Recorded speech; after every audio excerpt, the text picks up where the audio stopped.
पक्ष आणि चिन्ह प्रकरणी आज सुप्रीम कोर्टामध्ये सुनावणी आहे। सरन्यायाधीश सूर्यकांत आणि जयमाला बागची शिवाय व्ही मोहना यांच्या खंडपीठासमोर ही सुनावणी पार पडणार आहे। कपिल सिब्बल यांच्या जोरदार युक्तिवादानंतर आता आजच्या सुनावणीकडे सर्वांचं लक्ष लागलेलं आहे।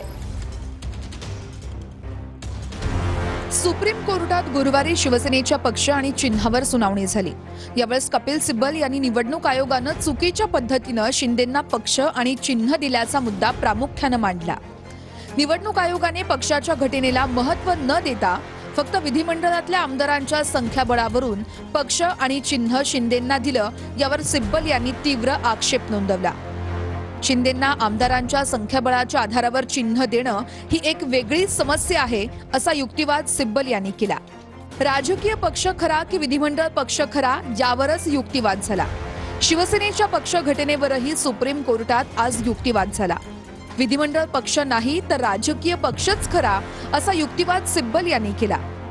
ज्या पक्ष घटनेवर एकनाथ शिंदे आमदार मंत्री झाले, ती पक्ष घटना ते नंतर कशी नाकारू शकतात, असा सवालही सिब्बल यांनी उपस्थित केला।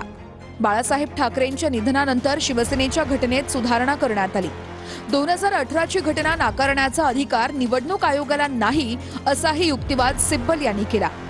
निवडणूक आयोगाने विधिमंडळाच्या संख्याबळावर निर्णय दिला, ही एक समस्या असल्याचा युक्तिवाद सिब्बल यांनी केला। 2018च्या पक्ष घटनेला निवडणूक आयोग असंवैधानिक कसा म्हणू शकतो, असाही सवाल उपस्थित करत सिब्बल यांनी युक्तिवाद केला। सिब्बल यांनी सुप्रीम कोर्टामध्ये 4 विविध खटल्यांचे दाखले दिले। केरळ हायकोर्टाचा निकाल, इंदिरा गांधी विरुद्ध ब्रह्मानंद रेड्डी, समाजवादी पार्टी, शरद यादव केस, सुभाष देसाई केसचा दाखला दिला। विधानसभा अध्यक्षांनी आमदार अपात्रतेचा निर्णय आधी घ्यायला पाहिजे होता, असाही युक्तिवाद सिब्बल यांनी केला। अपात्रतेच्या निर्णयाचा परिणाम पक्ष आणि चिन्हावर झाला असता, अशी प्रतिक्रिया अनिल देसाईंनी कोर्टाबाहेर दिली आहे। आम्ही जो निर्णय देऊ तो भविष्यासाठी लागू असेल, असं भाष्य कोर्टानं केलं। पुढील सुनावणी पुढच्या आठवड्यात मंगळवारी किंवा गुरुवारी होण्याची शक्यता आहे।